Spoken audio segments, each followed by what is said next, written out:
Admiral Zechrath stood on the command deck of his flagship, his 4 eyes narrowed as he studied the holographic display. 300 warships of the Hexorian fleet surrounded the small blue-green planet designated PC-3. His long gray fingers tapped impatiently on the metallic surface of his command console.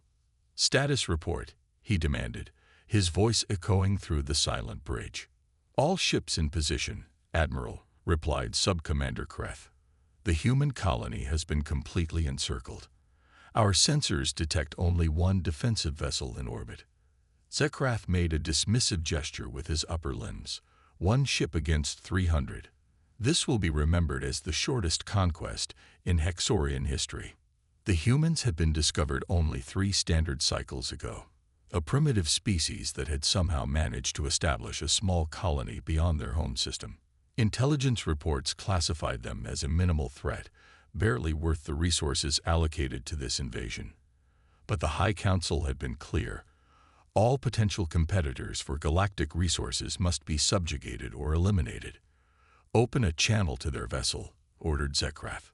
The main screen flickered, revealing a pink-skinned being with facial hair and a blue uniform adorned with unfamiliar symbols. "This is Captain John Miller of the Earth ship Defiant. You have entered territory claimed by the United Earth Colonies. State your intentions." Zechrath was amused by the creature's boldness. "I am Admiral Zechrath of the Hexorian Interstellar Fleet. Your colony exists in space, claimed by our empire for 10,000 years. You will surrender immediately and submit to Hexorian authority." The human showed no fear, which Zechrath found both surprising and irritating. "Admiral, we have no quarrel with your people. We propose a diplomatic meeting to discuss peaceful coexistence.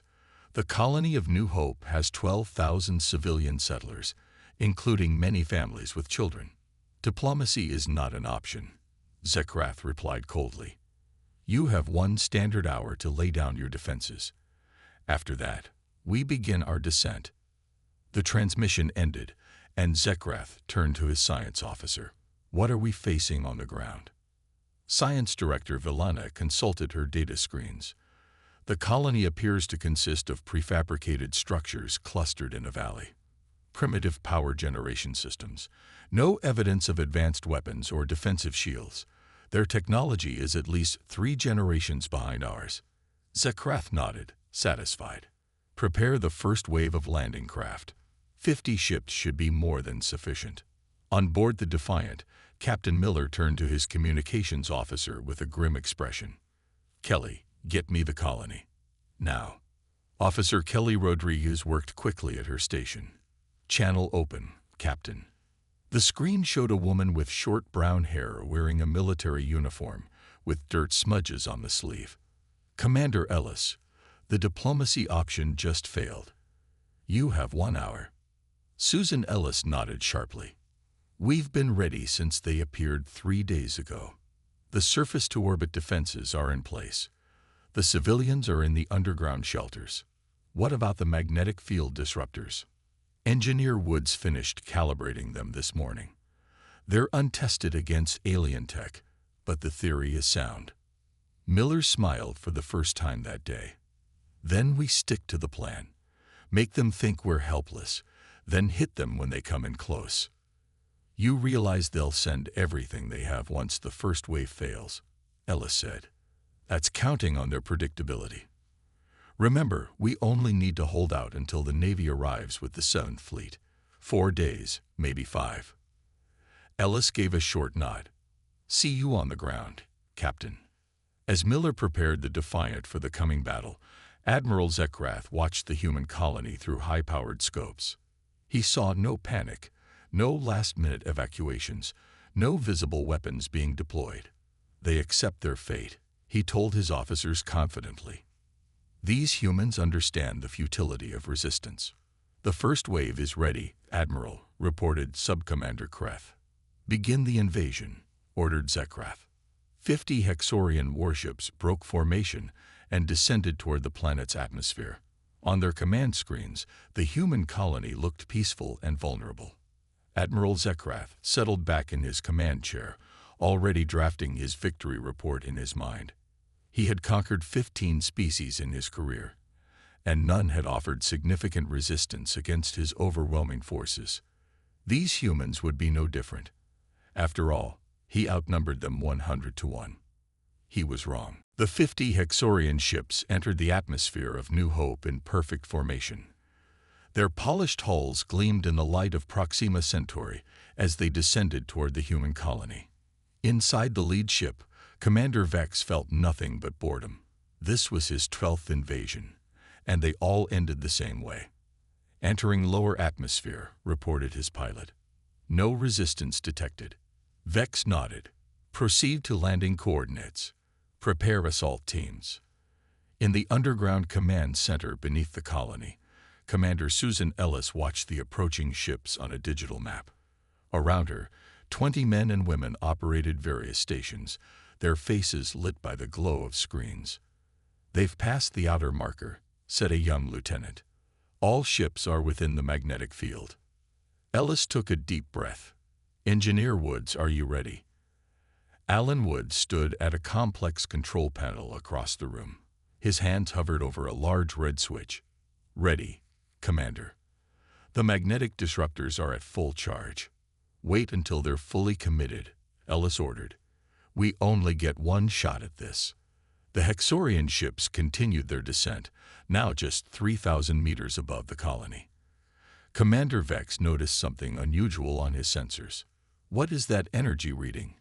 he asked his science officer. Before he could get an answer, Ellis gave the command. "Now." Engineer Woods slammed his hand down on the switch. Beneath the colony and on the surrounding hills, hidden emitters activated.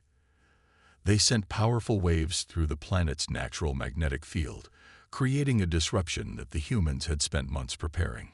Aboard the Hexorian ships, chaos erupted. Navigation systems failed. Engines shut down. Communication arrays went silent. "What's happening?" demanded Vex as red warning lights flashed across his bridge. "Our systems are failing," his officer replied, panic in his voice. "Something is interfering with our power cores." On the command ship still in orbit, Admiral Zechrath watched in disbelief as 50 warships lost control simultaneously. The vessels tumbled from the sky, crashing into the uninhabited mountains surrounding the human colony. "Impossible," he whispered. Sub-Commander Kreth approached cautiously. "Admiral, we've lost contact with the entire first wave. All 50 ships are down." Zechrath's 4 eyes blinked rapidly in shock. "How? They have no planetary defenses." "Unknown, sir, but sensors detected an unusual magnetic disturbance just before we lost contact." In the colony below, cheers erupted in the command center as the Hexorian ships fell from the sky.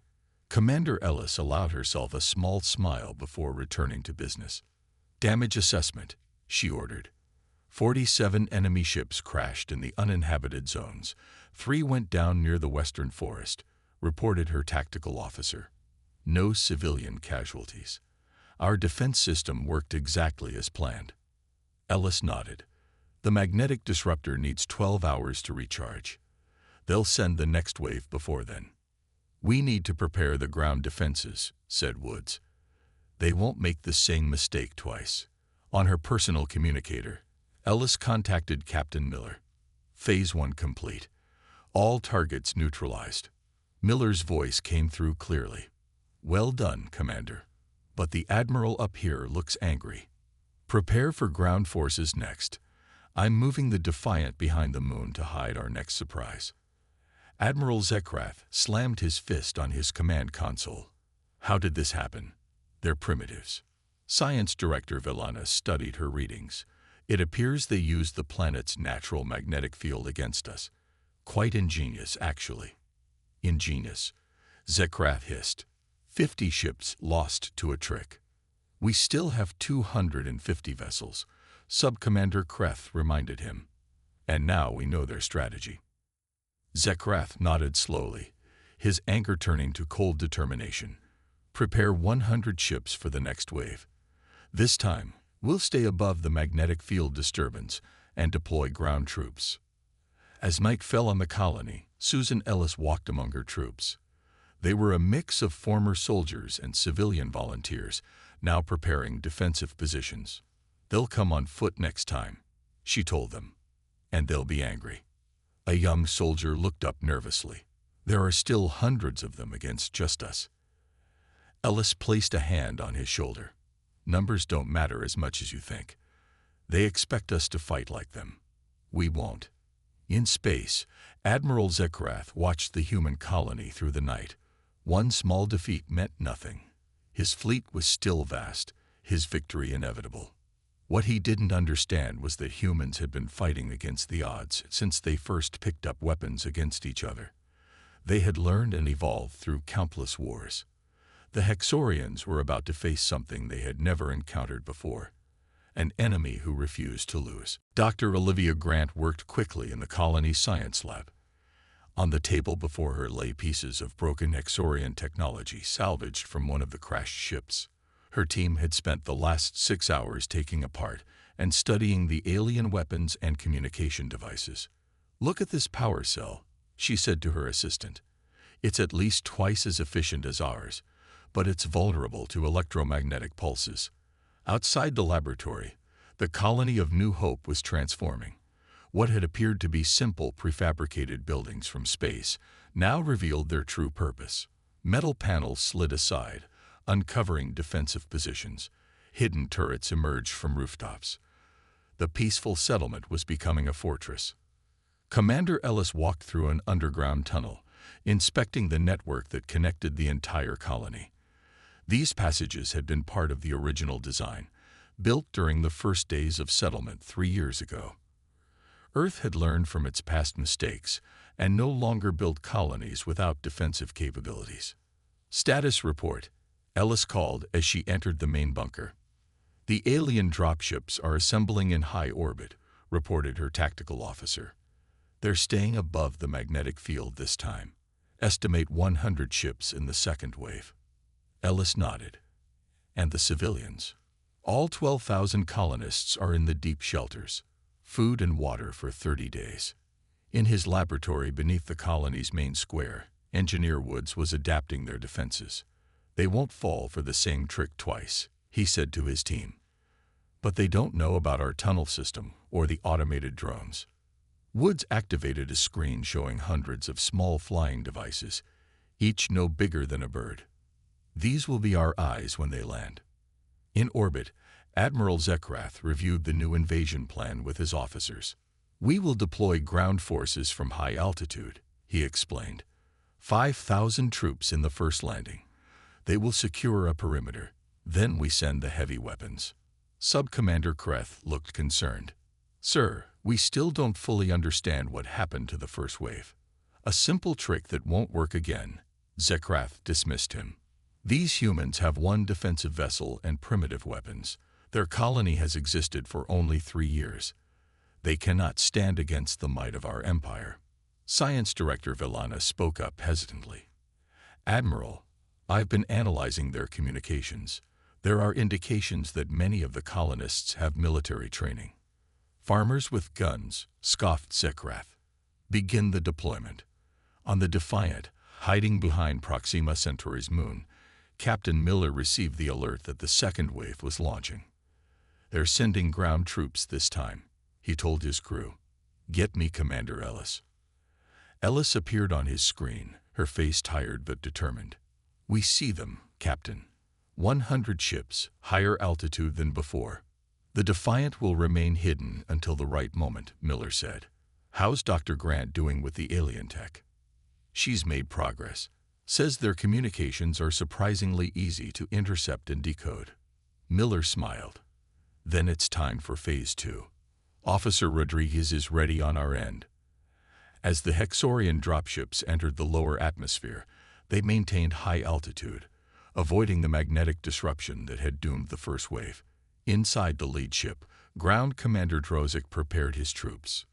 "The humans will surrender when they see our numbers," he told them. "If they resist, show no mercy."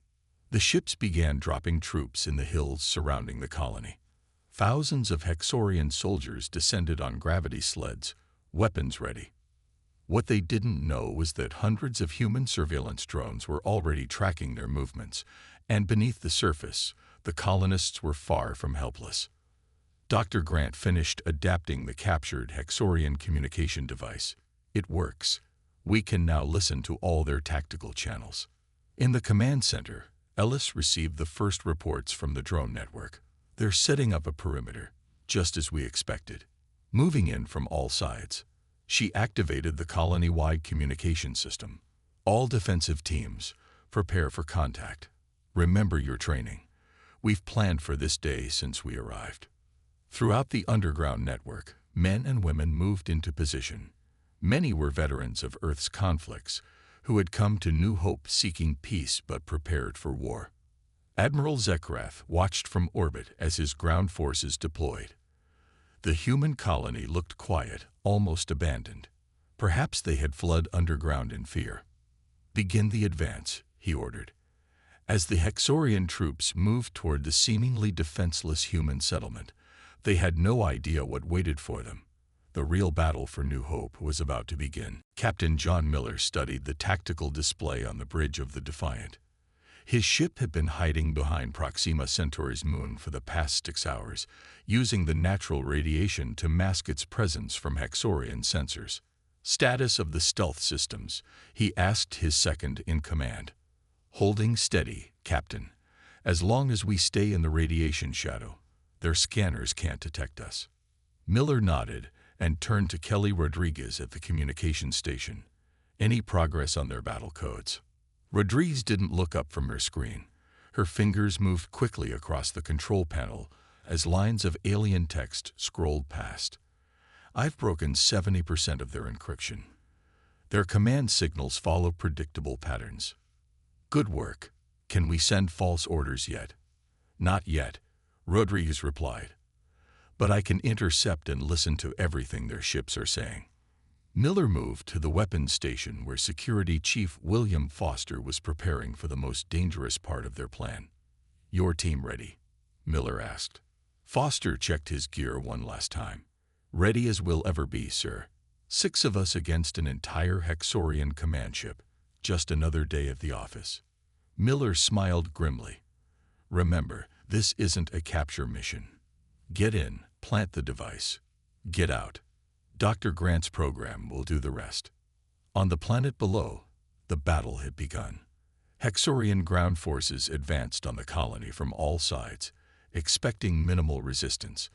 Instead, they found themselves under attack from hidden defensive positions. Commander Drozik watched in confusion as his casualty reports mounted. "How are they doing this? Our scans showed no defensive installations." His aide pointed at the tactical display. "Sir, they appear to be emerging from underground tunnels, attacking, then disappearing again."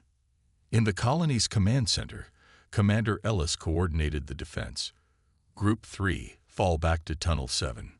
Group 5, prepare for flanking maneuver." The colonists fought with surprising effectiveness. Many had served in Earth's military forces before seeking a new life on New Hope. They used the tunnel network to appear and disappear, never presenting a fixed target for the Hexorian forces. Admiral Zechrath grew increasingly frustrated as he watched from orbit. "They're just colonists. How are they holding back our elite forces?" Science Director Villana studied the reports. "They're using guerrilla tactics, Admiral. They know the terrain and they're fighting differently than we expected." "Send in the heavy armor," Zechrath ordered. "Crush their resistance once and for all." As the Hexorians prepared their next assault, the Defiant made its move. Using the star's radiation flare as cover, the ship accelerated silently toward the Hexorian fleet. "We'll have exactly 3 minutes before they detect us," Miller told his crew. "Foster, you and your team need to be on and off that command ship in that time." Foster and 5 other crew members entered the small boarding craft. Each carried specialized equipment designed by Dr. Grant based on the captured Hexorian technology. "Launch in 30 seconds, Miller ordered. The boarding craft detached from the Defiant and moved quickly toward the Admiral's flagship. Using the confusion of the ground battle as cover, they approached undetected. "Their shield has a rotating frequency. Rodriguez said over the comm. "You'll have a 5-second window to pass through on my mark. Now." The small craft slipped through the momentary gap in the flagship's defenses and attached to its hull near an access port. Foster led his team through the alien ship, using the schematics Dr. Grant had created from the captured data. They moved silently, avoiding Hexorian crew members. 2 minutes remaining. Miller's voice came through their earpieces. They reached the central computer core. One team member quickly attached the small device to the alien system, while another stood guard. "Uploading Dr. Grant's program now," Foster reported quietly. 60 seconds to completion. On the bridge of the Hexorian flagship, a junior officer noticed a small anomaly in the computer system. "Sir, there's an unusual data pattern in Sector 12. Before anyone could investigate, Foster and his team were already retreating to their craft. "Upload complete," Foster reported. "Heading back now." As the boarding craft reattached to the Defiant, Miller ordered immediate withdrawal. The human ship disappeared back into the radiation shadow of the moon, just as alarms began to sound on the Hexorian vessels. Admiral Zechrath was confused by the sudden cascade of system errors appearing across his fleet. Navigation data became corrupted. Communication channels filled with static. Targeting systems showed phantom human ships where none existed. "What is happening?" he demanded. No one had an answer. No one realized that the humans had just changed the rules of engagement. On the Defiant, Captain Miller sent a message to Commander Ellis. "Phase 3 complete. Let the real battle begin." Colony psychologist Paul Martinez sat in a small room filled with communication equipment. For the past 12 hours, he had been studying the intercepted Hexorian messages, analyzing their language patterns and command structure. "They think very differently than we do," he explained to Commander Ellis. "Their society is completely hierarchical. Lower ranks never question orders from above." Ellis looked at the reports from the ongoing battle. The colonists were holding their own using the tunnel network, but Hexorian reinforcements kept arriving. "How can we use this against them?" she asked. Martinez smiled. "We already are. Dr. Grant's program isn't just corrupting their tactical data. It's also sending contradictory orders to different units." On the main screen, they watched drone footage of Hexorian soldiers arguing with each other, confused by conflicting commands. "Now for Phase 2, Martinez said. He activated a special broadcasting system that Kelly Rodriguez had helped design on the Defiant. Across the battlefield, Hexorian communication systems began picking up unexpected transmissions. The humans were broadcasting historical accounts of Earth's wars, carefully selected by Martinez to showcase human resilience and tactical innovation. A Hexorian squad leader froze as his helmet speaker played an account of the ancient Battle of Thermopylae, where 300 Spartans held off a Persian army of thousands. Another unit heard about guerrilla warfare tactics from various Earth conflicts. "What is this?" demanded a Hexorian officer as the strange broadcasts continued. Admiral Zechrath was facing his own problems on the command ship. The computer virus planted by Foster's team was spreading through the fleet's network, causing growing confusion. "Sir, we're receiving reports of humans appearing and disappearing," reported a junior officer. "They strike from nowhere, then vanish underground." Science Director Villana approached the Admiral cautiously. "Sir, I've been analyzing these human broadcasts. They're accounts of their own wars." "Wars? Against whom?" Zechrath asked. "Against each other, Admiral. They'd been fighting among themselves for their entire history." This concept was almost impossible for Zechrath to comprehend. The Hexorian Empire had been unified for 10,000 years. The idea of a species that constantly fought itself seemed insane. "That explains their tactics," Sub-Commander Kreth observed. "They've developed these skills fighting each other. They have experience we lack." On the surface, the battle continued. Hexorian heavy armor vehicles had finally broken through to the colony's outer buildings, only to find them empty. The real colony was largely underground, with the surface structures serving mainly as decoys. Commander Drozik watched in frustration as his forces were picked apart by an enemy he couldn't pin down. Where are they? How can we fight what we cannot see? Back in the colony's communications center, Martinez prepared the next phase of his plan. Now we target their command structure directly, he said. Using the data from the captured Hexorian devices, he began broadcasting directly to the lower-ranking Hexorian soldiers. Attention Hexorian forces, his message began. Your commanders have led you into a no-win scenario. Human history is filled with victories against superior numbers. We have been practicing war for thousands of years. The message continued with details about specific human tactics and victories, carefully crafted to undermine Hexorian confidence. In orbit, Admiral Zechrath felt control slipping away. For the first time in his career, doubt entered his mind.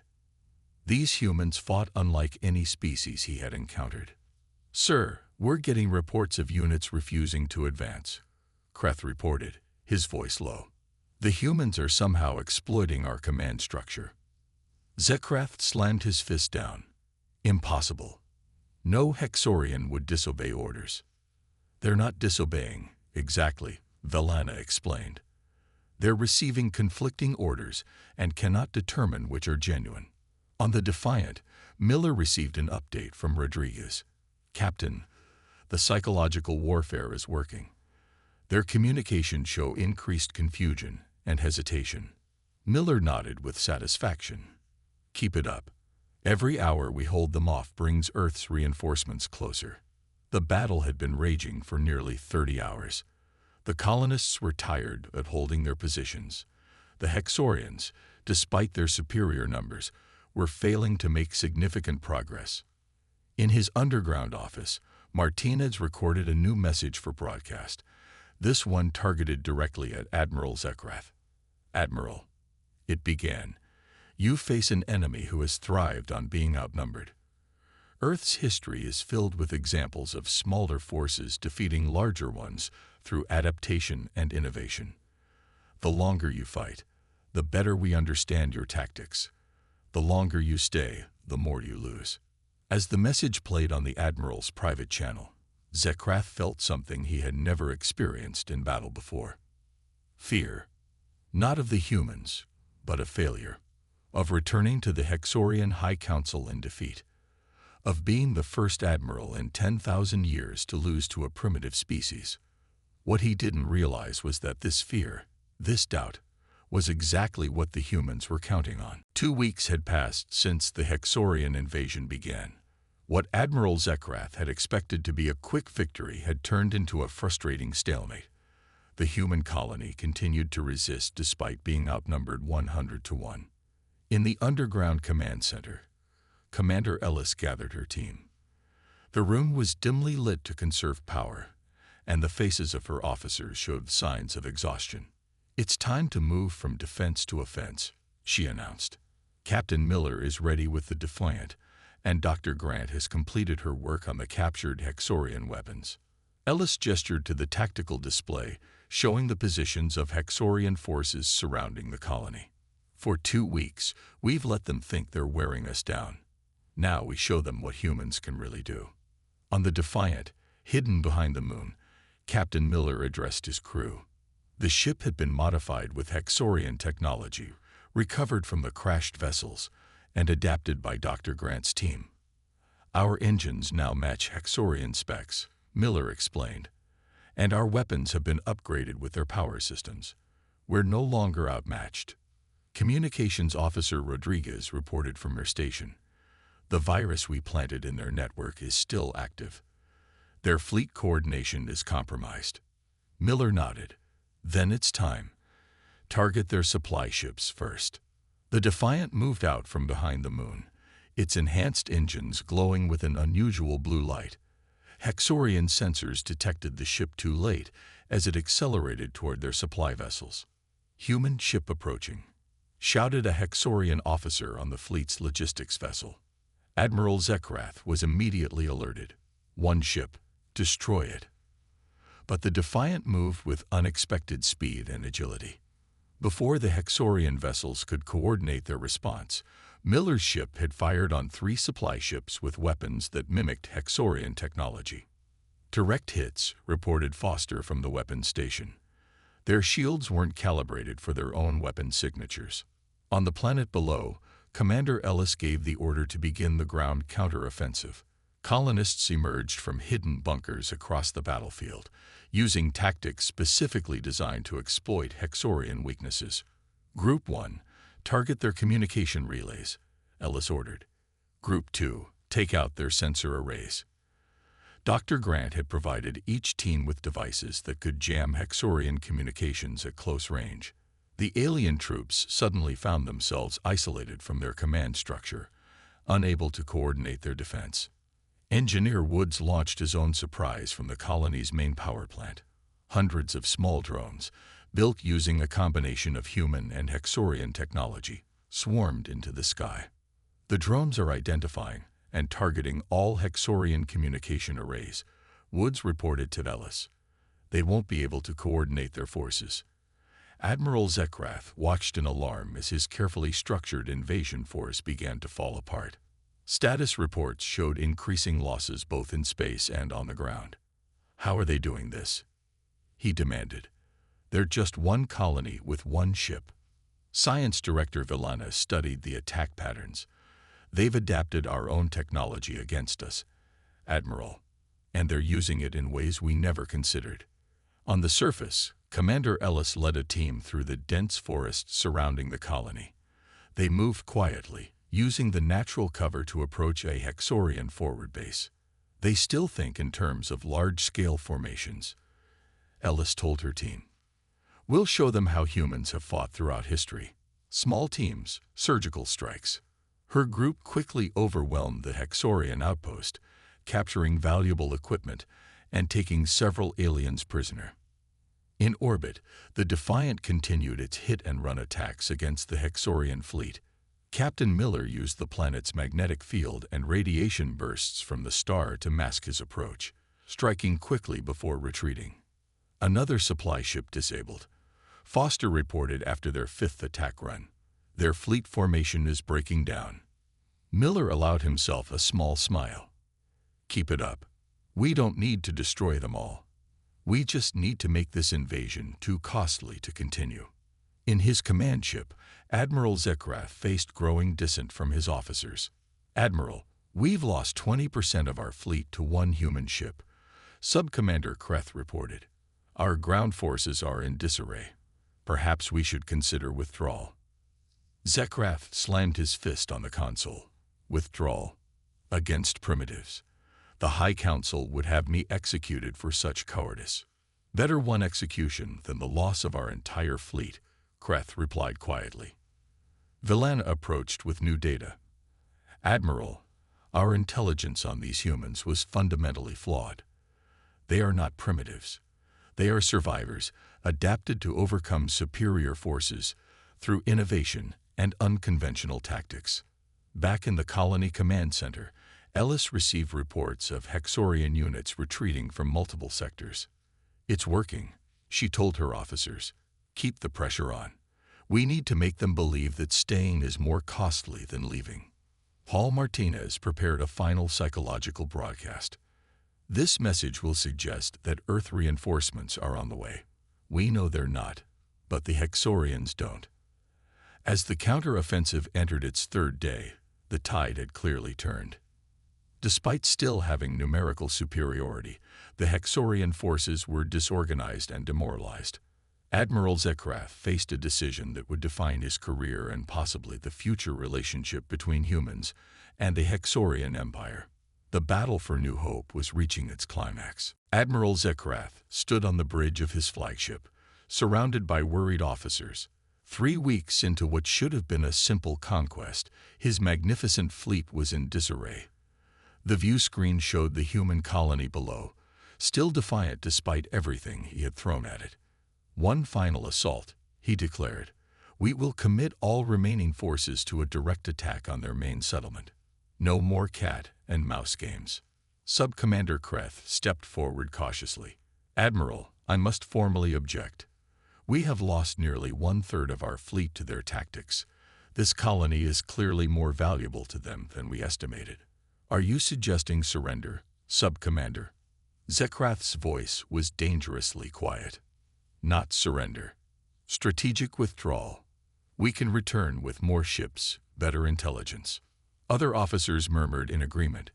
Even the most loyal had begun to question the wisdom of continuing this increasingly costly invasion. Zechrath looked around the bridge, seeing doubt in the eyes of his crew. I am still in command here. Prepare all remaining ships for atmospheric descent. We will crush them with overwhelming force. On the colony, Dr. Grant rushed into the command center, her face flushed with excitement. Commander Ellis, I've finished modifying the atmosphere processors. Ellis looked up from the tactical display. Just in time. Our scouts report they're preparing for a full-scale assault. Grant spread diagrams across the table. We've converted all 6 atmospheric processors into massive electromagnetic pulse generators. When activated, they'll disable any Hexorian technology within 50 kilometers. Will it affect our systems too? Ellis asked. Yes, but we've prepared for that. All critical systems have been hardened or can be operated manually. Ellis immediately contacted Captain Miller on the Defiant. John, they're making their final push. Dr. Grant has the EMP system ready. Get your ship to a safe distance. Miller's voice came through clearly. Understood. We're detecting movement in their fleet. All ships are breaking orbit. This looks like their endgame. In the colony, final preparations were made. Engineer Woods supervised the shutdown of sensitive equipment. Martinez gathered all the colonists in the deepest shelters. Every fighter moved to their assigned position. Admiral Zechrath watched as 200 Hexorian ships descended toward the colony. This time, there would be no clever tactics, no guerrilla warfare, just overwhelming force. They cannot stand against this, he told his officers. Today we end this embarrassment. As the alien ships entered the lower atmosphere, Dr. Grant stood by the main control panel of the modified atmospheric processor. Commander Ellis gave her a simple nod. Now, Ellis ordered. Grant pressed the activation sequence. Throughout the colony, 6 massive processors that normally maintained the planet's breathable atmosphere redirected their power. A wave of electromagnetic energy burst outward in all directions. In the sky, the effect was immediate and devastating. Hexorian ships lost power. Navigation systems failed. Engines died. Unable to maintain flight, the massive invasion force began to fall. On his flagship, Admiral Zechrath watched in horror as warning lights flashed across every console. Systems throughout his ship shut down. What's happening? He demanded. Science Director Villana worked frantically at her station, which was quickly losing power. Massive electromagnetic pulse. It's disabling everything. The flagship, along with dozens of other Hexorian vessels, plummeted toward the surface. Emergency systems engaged just enough to prevent total destruction, but the ships crashed hard into the plains surrounding the colony. Inside the settlement, the colonists waited in darkness as their own systems recovered from the pulse. Emergency lighting cast eerie shadows through the underground bunkers. Status report, Ellis called out. EMP successful, reported Woods. Sensors show 178 Hexorian ships down. The rest have pulled back to high orbit. Ellis allowed herself a small smile. Begin recovery operations. I want our communications back online in 10 minutes. On the crashed flagship, Admiral Zechrath pulled himself from the wreckage of the bridge. Around him, injured officers struggled to their feet. Outside, he could see the remains of his once proud fleet scattered across the landscape. A human voice came through on emergency frequencies, the only communication system still functioning after the pulse. Attention Hexorian forces. This is Captain John Miller of the Earth ship Defiant. Your fleet is disabled. Your ground forces are scattered. You have 2 options. Surrender, and we will provide medical assistance to your wounded, or continue fighting and face total destruction when Earth reinforcements arrive in 48 hours. Sub-Commander Kreth, bleeding from a head wound, approached the Admiral. "Sir, we have no choice. We cannot even communicate with our remaining ships in orbit." For the first time in his long career, Admiral Zechrath faced complete defeat. These humans, these supposed primitives, had outmaneuvered and outfought his superior force at every turn. "How?" he whispered. "How could they defeat us?" Villana, who had been studying human broadcasts throughout the conflict, answered quietly. "Because they've been fighting since they could hold weapons, Admiral. Against nature, against each other. They've learned to win even when the odds seemed impossible." Outside the wrecked flagship, human soldiers approached cautiously. They carried weapons but kept them lowered. Admiral Zechrath called Commander Ellis through a translator. "Your invasion has failed.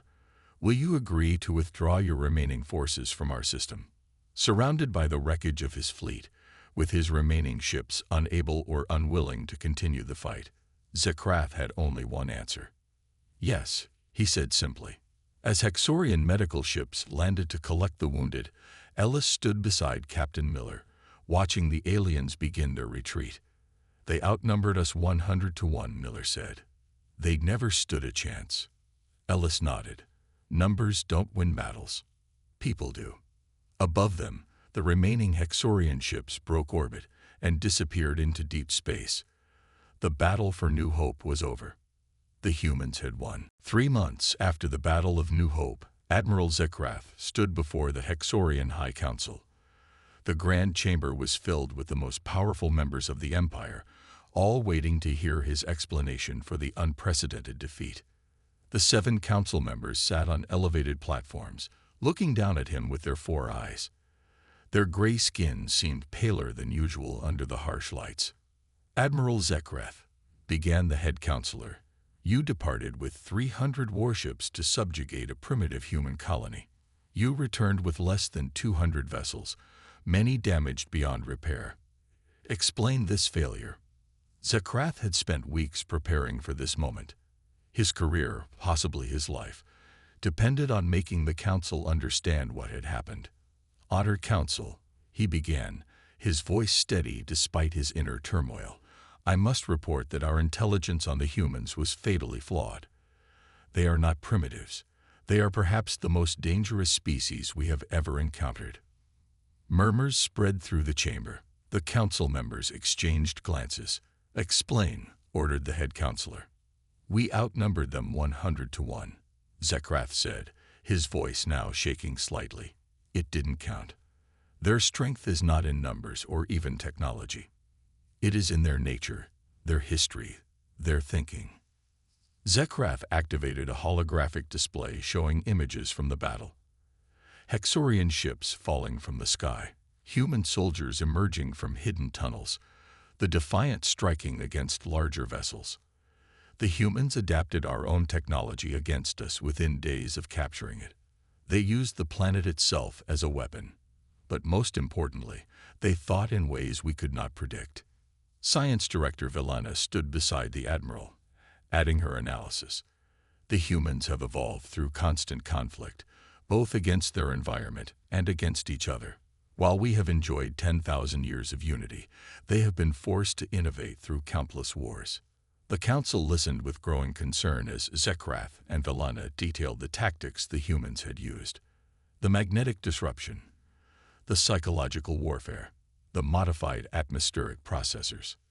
"In my judgment," Zechrath concluded, "attempting to conquer human worlds would require resources beyond what our empire can afford to commit. The cost would be too high." The head counselor leaned forward. "Are you suggesting these humans are a threat to the Hexorian Empire itself?" Zechrath chose his words carefully. "Not yet. Their technology remains behind ours, and they have only begun to expand beyond their home system.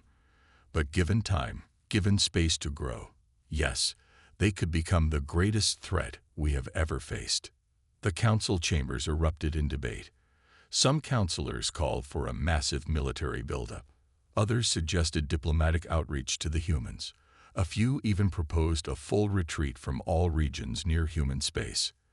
As the debate raged, A junior officer entered the chamber and handed a datapad to Science Director Villana. She read it quickly, then interrupted the council. "Honored ones, we have just received reports from our border outposts. Human ships have been detected exploring beyond the Proxima Centauri system. They are expanding." The chamber fell silent. The head counselor turned back to Admiral Zechrath. "What do you recommend, Admiral?" Zechrath thought of the humans he had encountered, of their resourcefulness, their tenacity, their inexplicable ability to function without the strict hierarchy that Hexorians required. "Establish a buffer zone between our territories, avoid direct conflict while we learn more about them, and prepare our forces for a new kind of warfare, one where superior numbers and technology do not guarantee victory." As the council session ended, Zechrath walked slowly through the grand hall of the Hexorian capital. His defeat at New Hope had changed him. For the first time in his long career, he understood that there were enemies that could not be overcome simply by bringing more ships, more soldiers. Meanwhile, on Earth, Captain John Miller stood before the United Earth Defense Council, presenting his report on the Battle of New Hope. "The Hexorians retreated, but they'll be back eventually. Or we'll encounter other alien species as we continue to expand. We need to be ready." The Defense Council listened attentively as Miller explained the tactics that had allowed a single colony to defeat an overwhelming alien force. "The key was adaptation," Miller said, "using their technology against them, fighting in ways they couldn't predict. And above all, never giving up even when the odds seemed impossible." Back on New Hope, the colony was expanding again. New buildings rose from the surface. The tunnel network that had saved them during the invasion was now being expanded into a permanent feature of the settlement. Commander Ellis stood with Dr. Grant at the colony's memorial to those who had fallen during the battle. 23 names were inscribed on a simple stone monument. "Do you think the Hexorians understood what really happened here?" Grant asked. Ellis looked out at the busy colony, where humans went about their work with the same determination that had allowed them to survive the invasion. "I doubt it. How could they? Their empire has been unified for 10,000 years. They don't understand what it means to fight against the odds, to refuse to accept defeat." Grant nodded. "It's ironic. All our wars against each other gave us the skills we needed to survive against them." As they walked back toward the settlement, Ellis looked up at the stars becoming visible in the evening sky. "We're expanding into the galaxy now. We'll meet other species, some friendly, some hostile. But whatever we face out there, we'll adapt. We'll survive."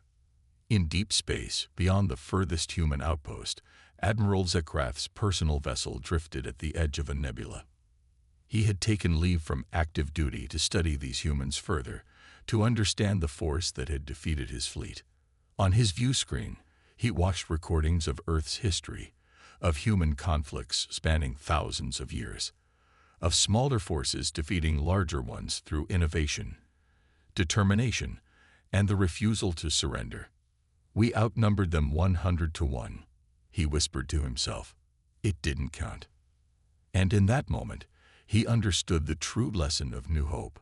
Numbers alone would never decide the future of galactic civilization.